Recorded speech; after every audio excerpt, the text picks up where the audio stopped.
Retomando, a paz seja convosco de novo. Amém. Estamos tratando dentro do livro de Gálatas, em especial do verso 3 e verso 4. Falamos que Cristo morreu pelos nossos pecados. Falamos que a morte de Jesus Cristo ela não foi primordialmente uma demonstração de amor, mas pelo contrário, ela foi um sacrifício pelo pecado. Havia um preço a ser pago, um ônus de uma dívida do meu pecado e do seu pecado que lhe havia de ser pago. Por isso, da mesma maneira que os israelitas naquela época, eles colocavam a mão na cabeça do bode e transferiam simbolicamente os pecados, se eram proferidos os pecados, e matava-se aquele bode ou lançava ele para ele andar pelo deserto. A mesma ação foi feita sobre a vida de Cristo, em que Cristo, por receber os nossos pecados como o bode recebia, nós ficamos isentos do peso do pecado, da consequência do pecado. Cristo ele se tornou maldição em nosso lugar. Sabendo que Cristo se entregou a si mesmo pelos nossos pecados, entendemos que nós somos pecadores. Isso é a situação primária do cristão. Ele tem que entender que ele é pecador. Uma função que eu e você temos dentro do cristianismo é apresentar às pessoas o seu pecado. Não no sentido de acusar, mas mostrar que todos pecaram e carecem da glória de Deus. Se você não mostra o pecado da pessoa, o que acontece é que ela acha que ela é merecedora de algo e nunca ela é merecedora de algo, como nós já falamos no tema da graça. Falamos também que Cristo morreu para nos libertar deste mundo, e nos libertar deste mundo não é nos separar dele. As pessoas muitas vezes acham que quando você recebe Cristo, então eu não posso fazer mais nada, eu não posso me envolver com ninguém, que foi o pensamento dos judeus na época de Cristo. Olha ele, se ele fosse Messias, sabia que ela era prostituta. Se ele fosse Messias, não comia com pecadores. A função nossa não é nos sairmos do mundo, mas nos libertarmos do domínio dele. Tudo que o mundo ordena que nós façamos, nós não fazemos, porque nós somos libertos pelo sacrifício de Cristo. Não é aquela condição, volto a dizer, de que você se afasta. Condição de você agora vou para o mosteiro. Muitos homens e mulheres, dentro da função sacerdotal católica romana, eles achavam, não, então a partir de agora eu vou me isolar. Lá em São Paulo tem um lugar lá que chama assim, acho que é seminário o nome, não lembro. Acho que é seminário das irmãs, não sei o que, descalças. E aí você entra dentro daquele museu, é um museu de arte sacra, mas todas as janelas são pintadas. Para o quê? A gente não vê o que as irmãs estão fazendo lá e nem as irmãs verem o que está sendo feito fora. Total isolamento. Não podem ter contato, não podem ter acesso, porque elas foram separadas para o quê? Ficar em oração. Ficar em oração. A mesma coisa acontece com os monges. A pessoa ela vai lá, entra no quartinho dela lá e não tem contato com ninguém. Cristo não deixou este ensinamento. Pelo contrário, ele fala que nós temos que estar inseridos no mundo para nós sermos sal da terra e luz do mundo. Nós temos que ser a diferença nesse mundo. As pessoas têm que ver o nosso comportamento perante a ação deles e eles se constrangem. O Evangelho de Cristo é um Evangelho de libertação, e nesse pensamento nós andamos na contramão. Andar na contramão é ruim. É ruim porque os outros carros que vão vindo na mão, eles batem em você. Quando você se coloca numa posição de um cristianismo diferente do que a grande maioria prega, acontece o que nós vivemos hoje. Igrejas lotadas, com muitas heresias, e igrejas vazias com a pregação da palavra. Sempre foi assim. Sempre foi assim. Não foi diferente na época de Abraão, não foi diferente na época de Moisés, de Isaías. Quando você lê os profetas, você vê aqueles homens que se dedicavam à pregação do Evangelho sendo mortos. Não foi assim, foi da mesma maneira na época dos apóstolos, na época de Cristo, e não é diferente no caminhar de toda a igreja, e nos dias de hoje não é diferente. Quando você traz um pensamento diferente daquele que as pessoas pensam ou desejam, as pessoas rejeitam. Cristo também morreu de acordo com a vontade de Deus. Um princípio que tem na igreja dos dias de hoje é: tudo que é ruim vem do diabo. Então, a morte de Cristo, você pensa, imagina o diabo se alegrando com um caldeirão, com chifre, os demônios pulando. Ação de Deus. As pessoas, elas não conseguem juntar a ideia de um Deus que é amor e um Deus que é justiça. Ou um Deus que ele age de uma maneira que faz com que você venha sofrer, que você venha aprender através do sofrimento. E aí as pessoas repreendem o demônio, manda para abismo, manda para buraco, sendo que quem está agindo é o próprio Deus. Quantas pessoas nos dias de Jesus não devem ter olhado para Jesus na cruz e falado assim: o diabo venceu. Quem é o diabo para vencer algo? Tendo considerado a natureza e o objetivo da morte de Cristo, analisemos agora a sua fonte ou origem. De onde vem a morte de Cristo? De onde vem o seu sofrimento? Ela aconteceu segundo a vontade do nosso Deus e Pai. Tanto o nosso resgate desta dispensação maligna, quanto os meios pelos quais ele foi efetuado, todos eles estão de acordo com a vontade de Deus. Isaías 53.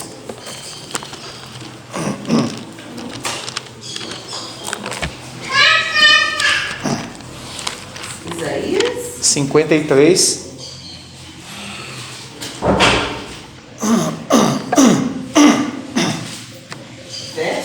10, 11 e 12. Todavia, ao Senhor agradou Moelo, fazendo-o enfermar.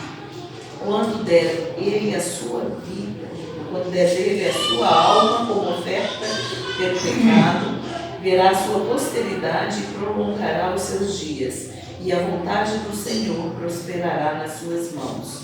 Ele verá o fruto do penoso trabalho de sua alma e ficará satisfeito.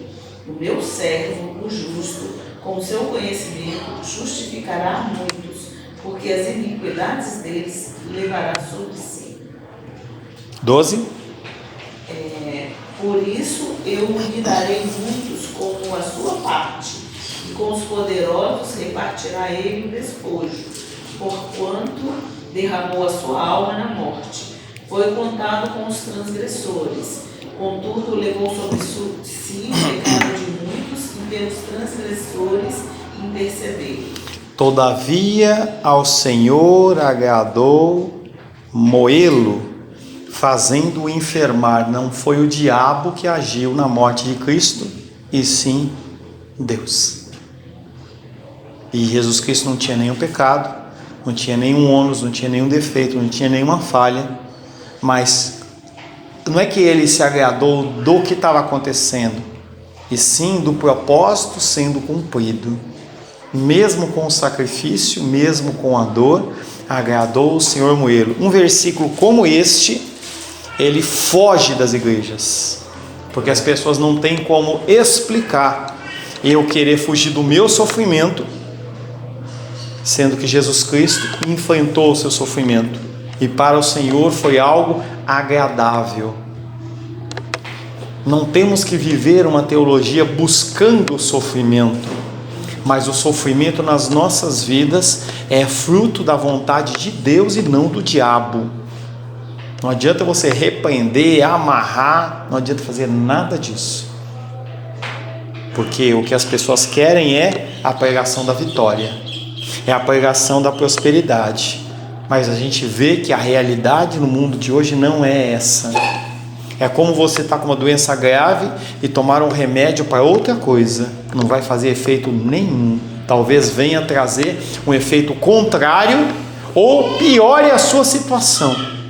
Mas as pessoas continuam querendo tomar o remédio errado. Mas pastor, só para continuar o lugar melhor, aceitou o sofrimento é uma mudança de Deus. Exatamente. Entenda que tudo é fruto do pecado. Os sofrimentos, eles são fruto do pecado. Desde Adão, o pecado original, e os pecados que nós vamos nos alimentando. Então nós vamos enchendo a medida da iniquidade dia após dia. seja na alimentação. Falava do marido da amiga da Rosângela que faleceu com infarto fulminante. Por que ele morreu? Tinha uma vida sedentária? Vivia comendo gordurinhas? Então essas coisas são influências. E aí nós temos que dividir claramente a figura dos ímpios e dos salvos, tá? Dentro da figura dos salvos, ou os sofrimentos, ou eles são propagados ou determinados por Deus, ou permitidos por Deus para que nós nos tornemos pessoas melhores. Nós não somos forjados a não ser através do sofrimento. Não tem um ser humano que é forjado através da alegria.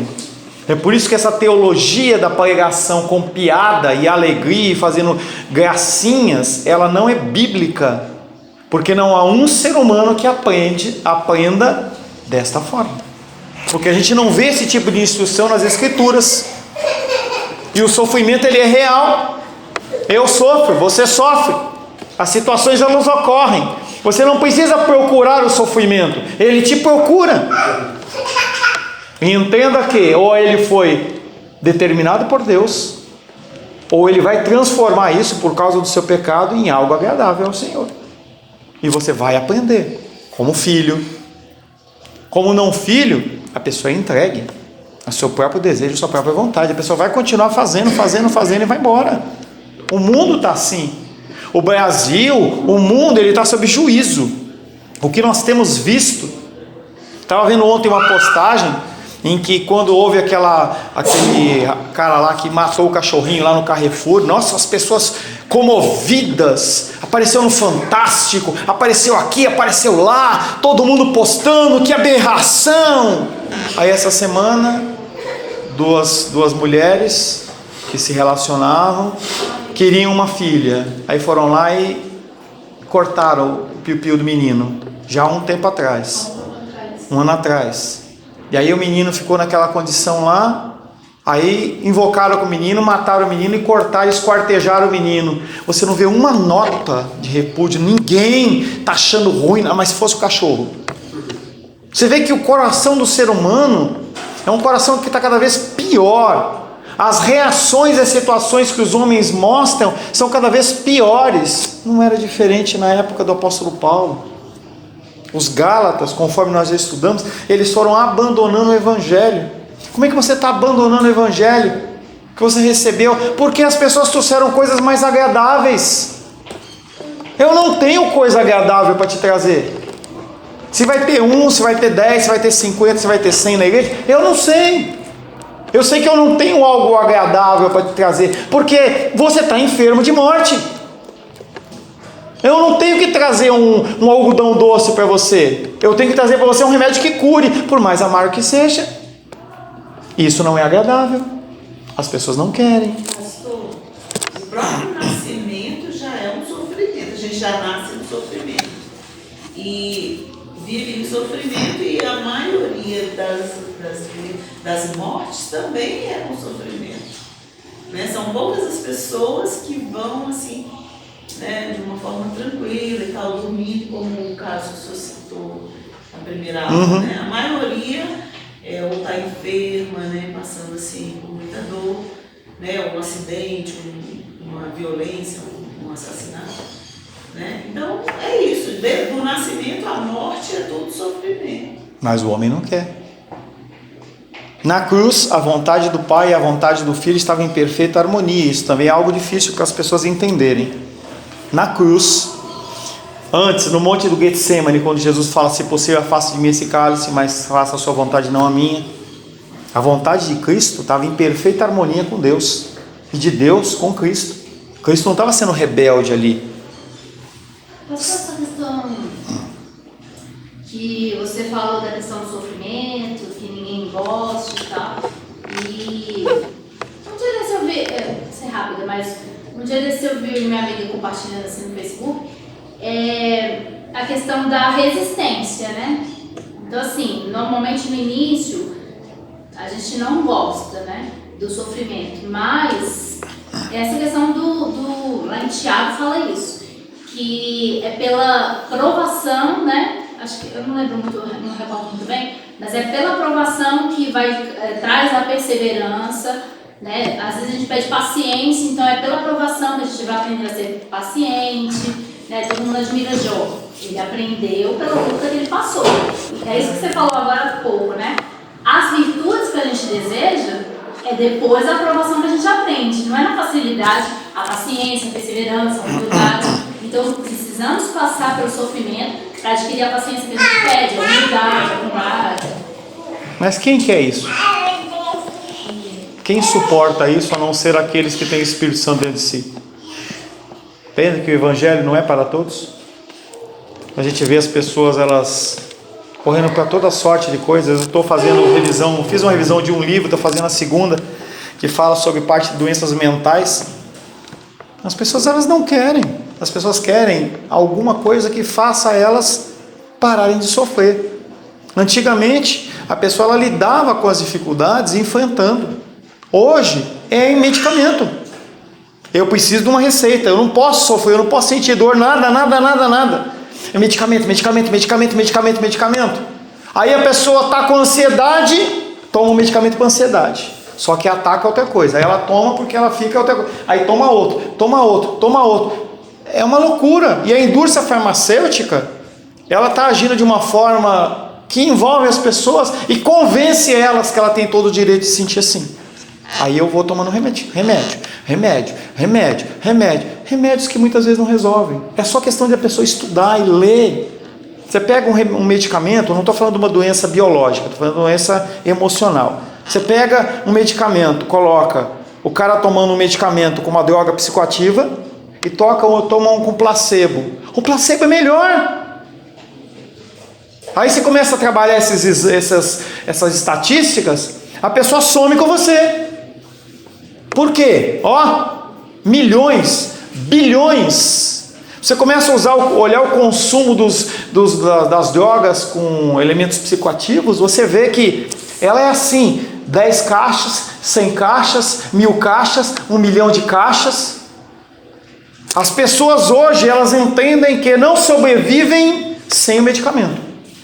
E a indústria farmacêutica, e pega a pessoa, e os seminários são só dessa forma, e as pessoas só aprendem dessa forma. Se você olhar 50, 60, 70, 100 anos atrás, no máximo, você não vai ver nem psicologia, nem psiquiatria como medicina. É aquela questão assim, como uma vez que você falou numa pregação, do consumismo, que hoje a maioria da teologia em muitas igrejas é a teologia da prosperidade. Então, assim, eu acredito que existem casos que realmente há um problema de saúde. Sim.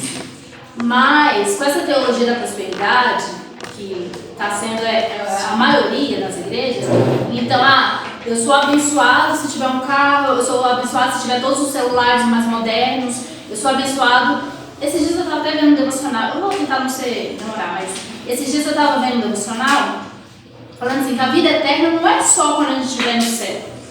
A vida eterna também é a gente experimentando o dia de hoje.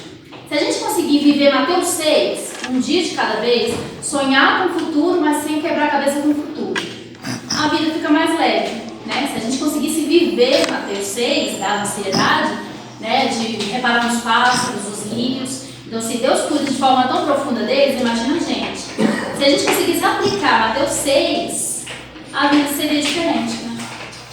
Na cruz, a vontade do Pai e a vontade do Filho estavam em perfeita harmonia. Jamais devemos supor que o Filho se ofereceu para fazer alguma coisa contra a vontade do Pai, ou que o Pai exigiu do Filho alguma coisa contra a própria vontade. Paulo escreve que o Filho se sacrificou e que esse auto-sacrifício foi segundo a vontade de Deus Pai. Resumindo, esse versículo nos ensina que a natureza da morte de Cristo é um sacrifício pelo pecado, que o seu objetivo é a nossa libertação dessa atual dispensação maligna, que a sua origem é a vontade cheia da graça do Pai e do Filho. Para mim e para você, o que fazer? Morrer para a nossa vontade. Nós temos que morrer para a nossa vontade, para os nossos desejos. Para o quê? Que as pessoas possam ter vida. Cristo fez o quê? Se sacrificou. É por isso que você é importante nesse processo. dentro de uma situação familiar, dentro de uma situação qualquer que seja, se você jogar a toalha, o outro nunca vai ter chance de ser salvo. É por isso que você tem que continuar caminhando. A tua vontade, o teu desejo é arrebentar. A minha vontade é me divorciar. A minha vontade é me separar. Eu tenho direito. Eu tenho direito. Mas será que esse direito é o certo? Será que esse direito é o correto? Será que esse direito vai salvar vidas ou vai matar vidas? Mesmo você tendo direito. Quando os judeus chegaram para Jesus e falaram assim, é lícito o divórcio? Porque Moisés disse que pode. E aí Jesus fala, o divórcio foi instituído pela dureza do vosso coração. Mas e se adulterar? Pode? Pode, mas deve? E se pode? E se? Há situações e situações. Isso não é algo que alguém vai impor sobre você. É algo que vai ter que ser tocado pelo próprio Deus. Uma situação ímpar, não é regra o que eu vou falar. Não é regra, pelo amor de Deus. Uma mulher piedosa casou com mala. E o cara fazia e desfazia da mulher. Não tinha agressão física, mas ele saía para beber e ficava fazendo as farras dele. E aí ele chegava em casa, 3 horas da manhã, a mulher estava lá com a comida pronta. Esquentava assim, meu bem, você quer que eu esquente a comida para você? E essa mulher constrangeu ele por muito tempo. Não é regra. Não é regra. Não é regra. Passado 1 mês, 6 meses, 1 ano, aquele homem ficou tão constrangido com aquilo que ele mudou. Não é regra. Mas o que essa mulher fez? Morreu. Ela tinha direito? Tinha. O que ela fez? Preferiu morrer. Nós temos que entender que essa situação que eu contei é uma situação que dentro de um mundo que nós estamos vendo o feminicídio batendo, parece que é uma coisa que é uma aberração. E eu não tenho direito nenhum de chegar para nenhuma mulher e falar assim, você tem que agir dessa maneira. Pelo contrário. Se eu ver uma situação como essa, eu vou tentar fazer com que a situação seja invertida. Põe para fora. Sem vergonha. Sem vergonha. Mas entenda que uma situação como essa, ou como qualquer outra, quando o Espírito Santo nos toca, nós temos que entender que nós temos que morrer para a nossa vontade. Foi o que Cristo fez. Porque quando nós morremos para a nossa vontade, outras pessoas são salvas, mesmo que a gente morra, E aí a nossa vida, ela deixa de ser importante, porque nós temos um propósito maior, que são outras vidas. E aí eu fui num exemplo bem grotesco, para um exemplo simples, que é você se dedicar a orar mais pelas pessoas. Você vê que pessoas estão longe do Evangelho, você deixar de ver a televisão ou fazer uma coisa que você gosta, e você vai se dedicar a orar por essa pessoa, a olhar para ela com olhos de misericórdia. Mas ela está me pisando no calo, eu vou olhar com misericórdia, por mais que meu coração esteja inflamado, mesmo assim eu procuro agir com misericórdia. Isso é morrer para a sua vontade, seja num caso mais, entre aspas, simples, como um caso mais grave. E é assim que o mundo muda. É assim que o mundo muda. Pastor, só para confirmar, assim, só para essa questão que você falou, né, sobre esse exemplo que você deu da esposa e tal, o cara se constrangeu. Uma vez eu li um livro, A Esposa Piora, né? E aí esse exemplo que você deu realmente confirmando que ela orando para Deus mudar o marido dela. E aí Deus virou para ela, assim, é só um resumo do assim, que eu li. Deus virou para ela e falou assim, não, eu quero que a mudança comece em você. Isso é algo que, esse exemplo que eu dei, ele é um exemplo que cada vez mais no caminhar do tempo nós vamos ver ao contrário. Homens orando para as mulheres se converterem. Porque com essa filosofia que tem sido plantada aí, de que agora nós somos iguais, nós somos empoderadas e tudo mais, todas essas coisas, faz com que a situação se inverta.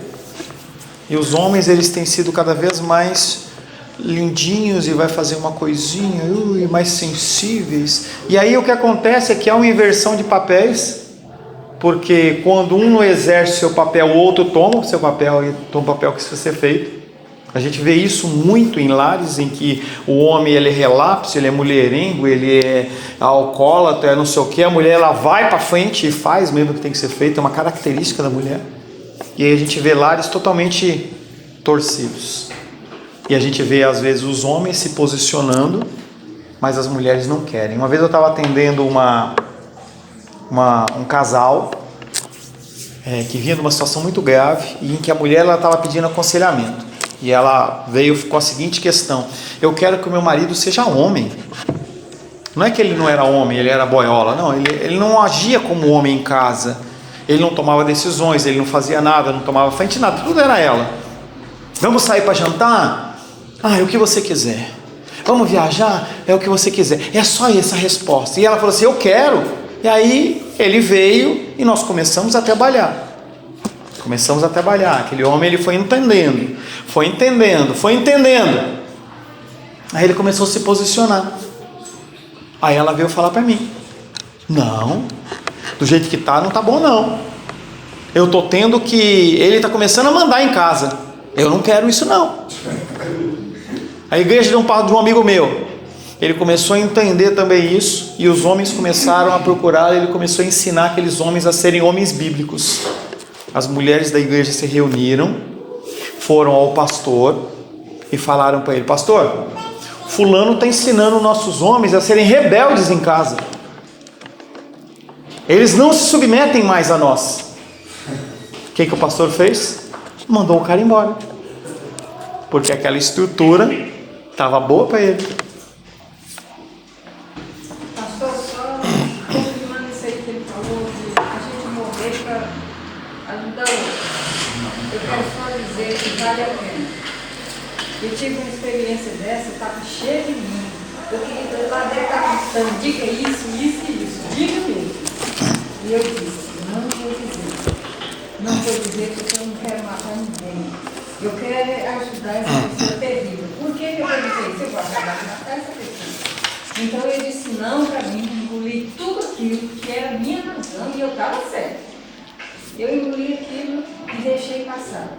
E depois, como dei glória a Deus, foi tão maravilhoso. E um dia, numa paz, uma tranquilidade, eu disse para a pessoa: eu gosto de ajudar as pessoas a viverem, eu não gosto de matar ninguém. Pois naquele dia, assim aconteceu isso. E eu pensei, eu ia fazer uma coisa que talvez te magoasse muito. E eu deixei de fazer porque eu te quero vivo e não morro. Essa pessoa mudou muito. Você acredita? Entenda que pode ser que a pessoa não mude. Tá? Pode ser que você faça tudo isso, morra para sua vontade e a pessoa continue te pisando e vá para o inferno. Não é 100%, não é uma coisa do tipo: eu coloco uma moedinha aqui na maquininha e aí cai um chiclete. Não é assim não. Pode, mas a nossa função é fazer a nossa parte. Tá? Eu sempre ouvi minha mãe dizer a vida inteira: por falta de um grito se perde uma boiada. E eu nunca gritei, nunca me alterei, a vida inteira muito mansa, muito acordada, engolindo sapo. Você sabe o que eu vou falar, né? Sim, não, eu sei, mas eu quero colocar também, que às vezes, hoje eu reconheço que ela tem razão, às vezes por falta de um grito, você acaba até incentivando o comportamento do outro. Se isso for verdade, eu tenho que riscar no versículo bíblico que diz que a palavra mansa acalma o furor. Então risca da sua Bíblia. Tem que riscar, porque se isso aí é verdade em algum momento, o versículo bíblico não é verdadeiro. Essa semana minha mãe falou uma coisa que a vida inteira ela nunca me falou. Ela falou que me ama. Quer dizer, depois que eu mudei de atitude, não. Depois que eu comecei a me posicionar, não. Ela Posicionar- fez uma declaração que a vida inteira ela não fez. Posicionar não é sair do conceito das Escrituras. Não vejo Cristo fazendo isso, então para mim não é um padrão válido. Não é um padrão válido. Desculpa. Não entendi. Tá? Não, aí é um caso particular de Edilene. Tá? Não entendi essa última sua fala. Você sair de um padrão bíblico para resolver uma situação. Não é a força no meu braço. O resultado não quer dizer que é um resultado positivo. Não é um resultado Pra mim positivo. foi importante. Tudo bem, foi importante, mas se você saiu do padrão bíblico, você está errada. Mas pode ter sido assim nessa vida. Deixa eu voltar para cá, gente. Não vamos entrar no diálogo paralelo, não. O que de fato o apóstolo faz nesses versículos introdutórios de Gálatas capítulo 1 até o capítulo 1, do verso 1 ao 5, é traçar 3 estágios da ação divina para a salvação do homem. O primeiro estágio é a morte de Cristo pelos nossos pecados, a fim de nos libertar. E isso já ocorreu e não tem, você é passivo em relação a isso. Cristo ele já morreu para te libertar dos seus pecados. O segundo estágio é a designação de Paulo, por exemplo, como apóstolo para dar testemunho de Cristo que morreu e ressuscitou.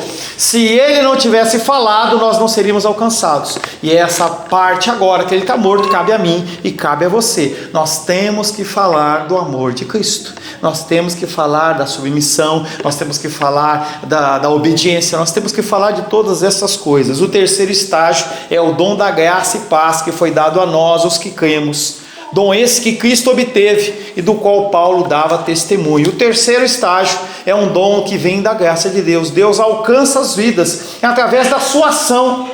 Mesmo que você falhe ou que você não falhe, Ele vai agir. Mas nós temos uma parcela de responsabilidade na nossa ação diária.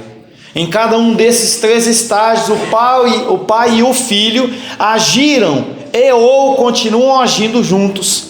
A morte de Jesus pelo pecado foi um ato de autossacrifício e segundo a vontade de Deus Pai, e Deus quer que você morra. Deus quer que você morra. Se você tiver que sofrer para que alguém seja salvo, não há maior dom do que esse, do que morrer em prol do próximo. Não há. Não há. Mesmo que você seja humilhado, mesmo que você seja rejeitado, mesmo que tudo isso aconteça. Pastor, no caso lá... Espera aí. Levanta a mão, fale, Chile. Eu entendo que essa nossa resistência por isso é que a gente considera a nossa existência nessa vida. A gente perde a visão da eternidade. Não sei quem tudo aquilo que é. Sempre se olha no conceito cronológico, momentâneo.